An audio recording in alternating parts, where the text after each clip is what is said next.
안녕하십니까 애청자 여러분, 놀라운 부동산 놀부입니다. 자, 본 영상은 세로 영상으로 여러분들 휴대폰으로 보시고 전체 화면으로 보시면 보다 선명하고 깔끔하게 보실 수가 있습니다. 하단에 좋아요와 댓글 많이 남겨주시기 바라겠어요. 자, 오늘 여러분들과 함께 나눌 주제는요, 바로 부작용입니다. 자, 부작용 얘기 많이 들어보셨죠? 풍선 효과 얘기 많이 들어보셨죠? 자, 정책이 나왔을 때 이 정책의 방향대로 가는 장점도 있겠지만 뒤따르는 부작용도 있습니다.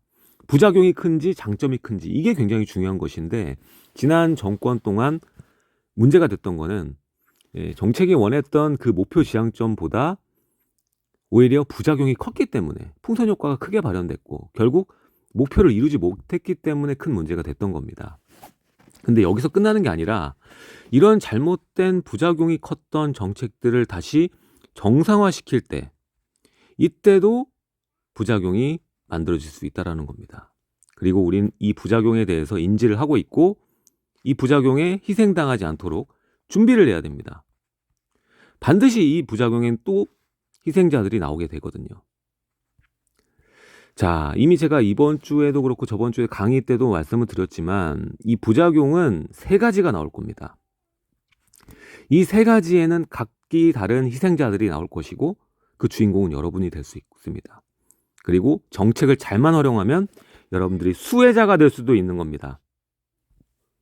다음 주 수요일도 제가 이 수혜에 관한, 이번 새로운 정권에서 필 수 있는 여러 가지 공약들을 먼저 준비하고 수혜를 받을 수 있는 전략에 대해서 얘기를 할 건데, 어쨌든 이렇게 부작용에 대한 희생자가 될지 아니면 이 정해 효과로 목표치에 먼저 선점하고 근접해서 수혜자가 될지는 여러분들의 선택입니다. 그리고 이 중요한 가장 크게 이 효과가 발현된 수혜자와 희생자를 나눌 효과가 나올 시점은 정권 초기가 될 확률이 굉장히 높기 때문에 이 정권 초기에 여러분들이 어떻게 포지션을 잡느냐에 따라서 크게 자리가 바뀌게 될 겁니다. 자, 그 부작용에 대해서 오늘 얘기를 할 거고, 기사에 이 부작용 중 하나가 나왔거든요.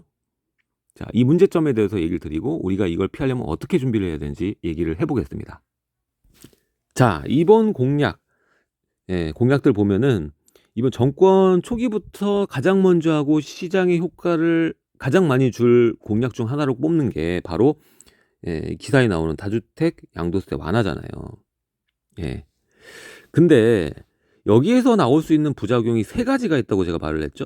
세 가지가 나온다고 말을 했는데 여러분들이 알고 있는 것도 있고 별로 생각 안 하고 있는 것도 있습니다. 별로 생각 안 하고 있다 때려 맞으면 굉장히 여러분들 아프겠죠. 그 아픈 거를 좀 막아드리기 위해서 오늘 얘기를 드리는 겁니다. 자, 첫 번째는 뭐죠? 자, 이 다주택 양도세 완화를 맞아서 물건을 팔 사람이 왜 파는지, 대체 왜 파는지 정확히 그 목적부터 여러분들 파악을 하셔야 됩니다. 자, 표 그대로 이해하시면 안 돼요.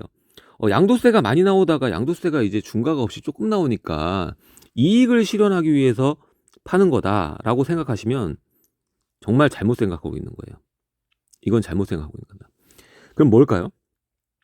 자, 다주택자가 지금 왜 물건을 팔아야만 할까 생각을 해보면, 현재 우리 과세 체계는 주택수란 말이죠. 주택수 체계이기 때문에 본인이 갖고 있는, 다주택자가 주택이 여러 개일 거 아니에요. 그중에 갖고 있는 별로 안 올랐거나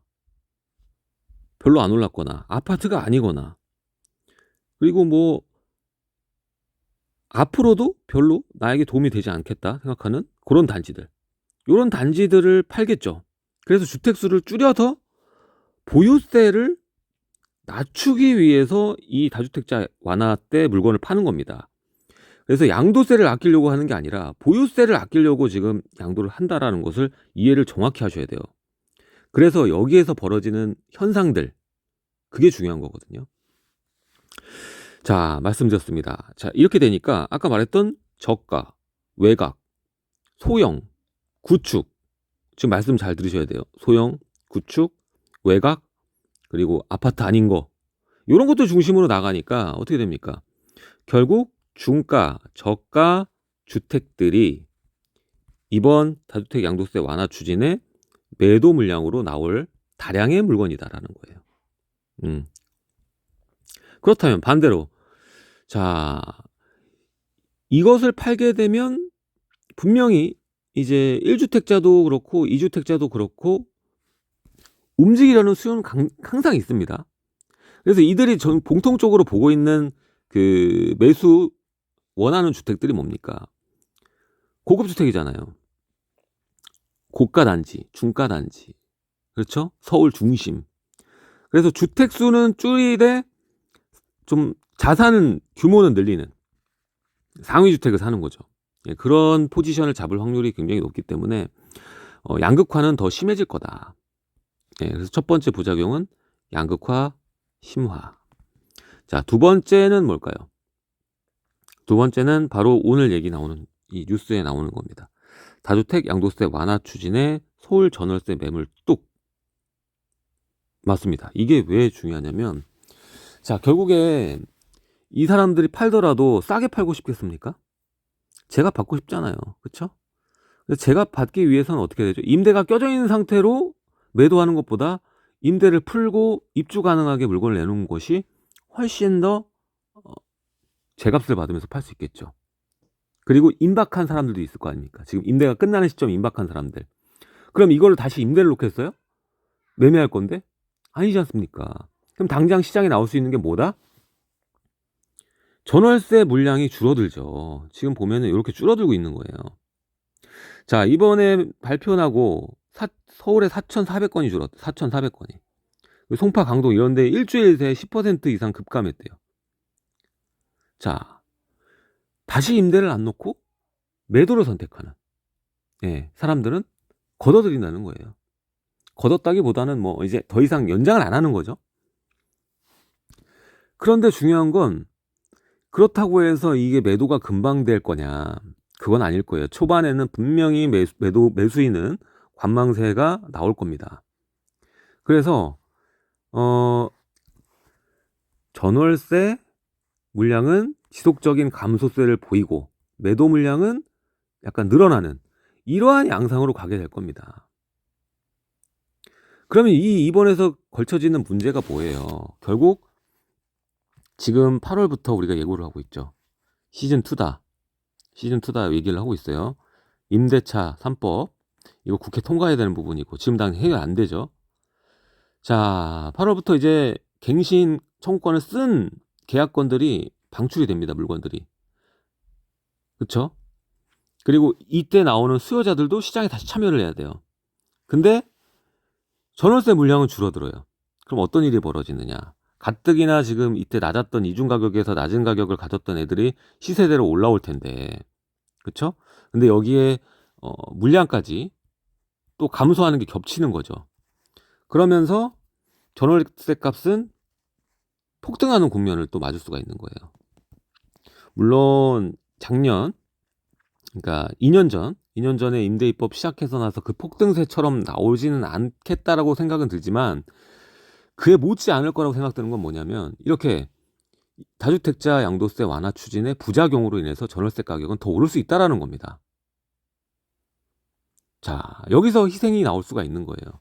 무주택자로 그냥 그대로 있다 보면 이 거주비 인플레이션을 방어할 수가 없다라는 거예요. 그대로 때려 맞는 거예요. 아프게. 그쵸?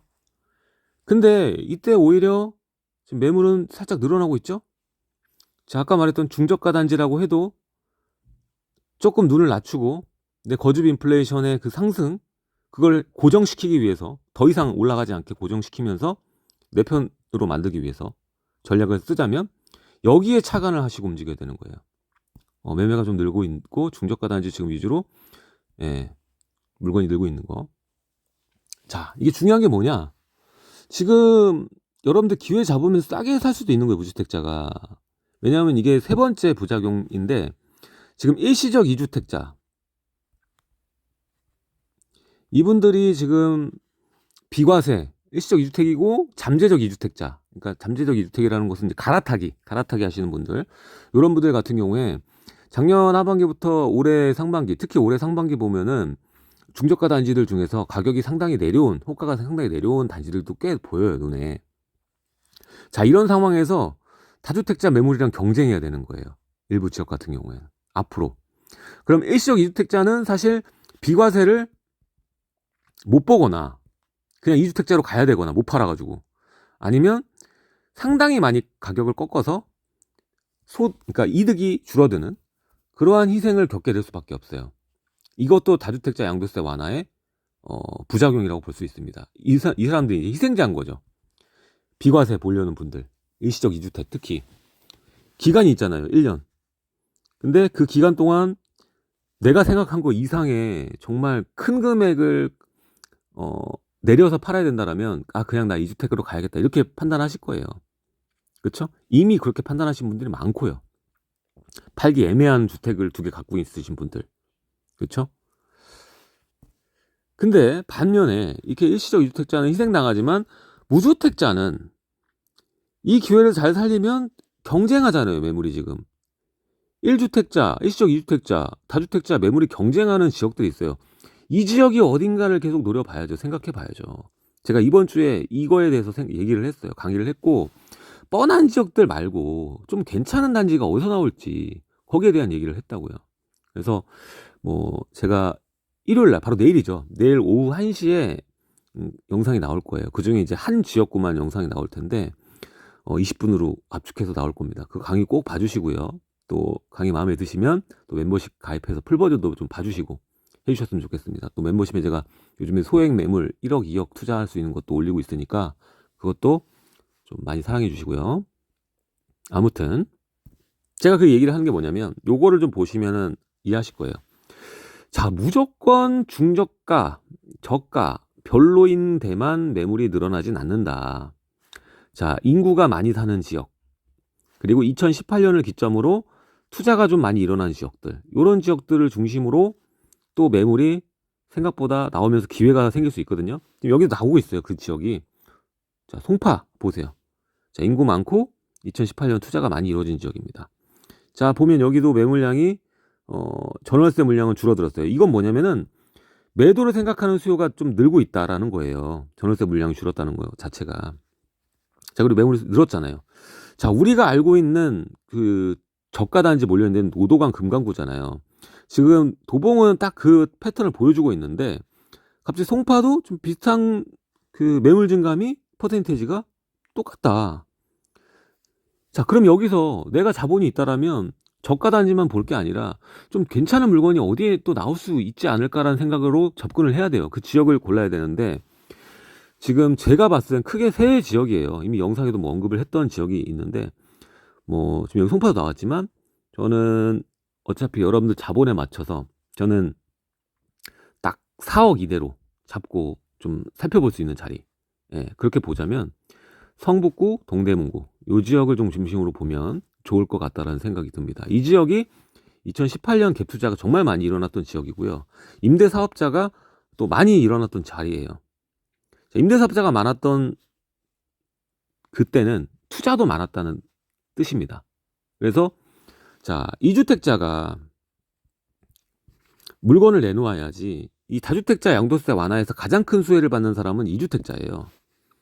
자, 2주택자는 1주택이 되는 순간 어떻게 돼요? 보유세가 확 줄어버립니다. 확 줄어버려요. 그래서 포지션을 만약에 변경하는 거, 내가 뭘 팔고 사는 거, 포지션 변경이죠. 근데 주택이 3개 이상이신 분들은 이게 어려워요. 이게 마음 먹고 해야 돼요. 왜? 취득세 중과 12% 때려 맞아야 되니까요. 그리고 하나 팔아봐야 보유세가 엄청나게 준다, 이건 아니거든요. 근데 1주택자는 어차피 다시 사도 이제 8% 때려 맞는 거죠. 그리고 이게 그게 아니라 뭐 임대사업자 낼 수 있는 물건이면서 감면 받거나 아니면 뭐 아파트를 산다거나 이러면은 또 단일 취득세잖아요. 그렇죠? 그래서 1주택자가 이 다주택자 양도세 완화 때 포지션 변경은 가장 쉬운 거예요. 2주택자, 2주택자가. 그리고 이번 기회를 잘 활용해야 되는 사람은 무주택자. 그렇죠? 그리고 후행해서 새로운 공약들이 나오는 걸 대비해서 투자하면 좋은 게 또 1주택자. 지금 각자의 입장에 따라서 어떻게 투자를 해야지 전략이 다 다른 거예요, 지금. 1주택자 다르고요. 다주택자 다르고요. 2주택자 다르고요. 무주택자 다릅니다. 거기에 맞는 솔루션을 제가 다 뭐 영상마다 드리고 강의 때마다 드리고 있어요. 자, 다시 돌아와서 오늘 주제에 맞는 얘기를 해야죠. 시간이 좀 15분 정도 됐는데. 자, 다주택자 양도세 완화 추진 때문에 그 부작용이 요거다. 전월세 물량이 줄어든다. 얘가 전월세를 뭐 연장해서 내놓거나 내놓는 게 아니라 이제 매매로 생각하고 있거나 돌리거나 둘 중에 하나니까요. 그쵸? 자, 일단은 이거를 생각할 때는 6월 1일을 생각해야 돼요. 이때가 기준일이죠. 보유세 기준일. 이 전에는 이렇게 팔려는 물건들이 많을 거예요. 호가를 낮추고. 그렇죠? 중요한 건 지금 시점부터 이 전월세 물량은 계속 감소할 겁니다. 감소. 근데 매매를 생각하는 분들은 이때가 이제 최적의 기회가 될 수가 있고요. 이 이후에는 어떻게 되느냐? 보유세를 한번 냈잖아요. 그렇죠? 그리고 임대가 끝나는 걸 기다릴 거예요. 계약갱신 청구권 한번 쓴 데는. 그래서 입주가 가능한 물건으로 만들어야지 더 제값 받잖아요. 보유세를 또 얹히는데 명분도 되는 거고. 그렇죠? 그래서 6월 1일 지나면 여러분들이 더 싸게 살 수 있을 거라는 기대를 좀 버리시는 게 좋습니다. 물건이 막 나오면서 경쟁하고 정말 물건이 싸지고 이게 아니에요. 오히려 걱정해야 되는 거는 자, 6월 1일 이전 지금부터 물량이 줄고 앞으로 계속 물건 줄 겁니다. 이 다주택자 완화 추진하면서 이 전월세 물량은 더 감소바를 받을 거예요. 압력을 받을 거예요. 그래서 임대차 3법 플러스 다주택자 양도세 중과 유예 이게 콜라보레이션 되면서 이번에 전월세 값이 지난 2020년 8월 말 이후 그때처럼 크게 올라갈 확률이 있다. 그러니까 그만큼 올라갈 거라고 생각은 안 들지만 이 다주택자 양도세 완화 추진 때문에 물량이 감소하면서 이게 겹치면서 전월세 가격이 우리 생각한 것보다 더 오르는. 그러니까 다주택자 양도세 완화 추진을 안 하는 것보다 더 심한 거주비 인플레이션이 생겨날 수 있다는 거예요. 부작용이라는 거예요. 부작용. 그래서 이 부작용에 희생당하지 않기 위해서는 지금 여러분들이 내가 전월세를 만약에 예를 들어서 뭐 8월, 뭐 10월 이때 끝난다. 그러면은 지금 이 기회를 살려서 매매를 해서 물건을 미리 갖고 있는 것이 이때 인플레이션을 때려 맞고 해도 마음이 편한 거예요. 왜? 난 갖고 있잖아. 본인한테 좀 도움이 되고 안정화를 줄 수 있는 전략이 뭔지 지금 각자 주택 보유량에 따라서 포지션에 따라서 전략을 잘 세워야 될 타이밍이란 얘기, 그 얘기를 해드리려고 오늘 준비를 한 겁니다. 결국 새로운 정책이 와서 공약들이 나와서 장밋빛만 있는 게 아니라는 거예요. 분명히 정상화하는 과정에서도 부작용이 나올 거고 그 부작용이라는 것은 희생자가 나온다라는 뜻입니다. 희생자가 되지 않기 위해서 먼저 움직이자. 오늘 메시지는 이겁니다. 자, 오늘 내용은 여기까지 하도록 하고요. 3가지 부작용 얘기를 들었습니다. 다주택자 양도세 완화에 대한. 자, 바로 내일 1시, 오후 1시에 또 강의 있으니까 그거 보시고요. 다음 주는 1주택자들을 또 위한 여러 가지 전략에 대해서 얘기를 할 거거든요. 그래서 다음 주 수요일 날도 강의를 합니다.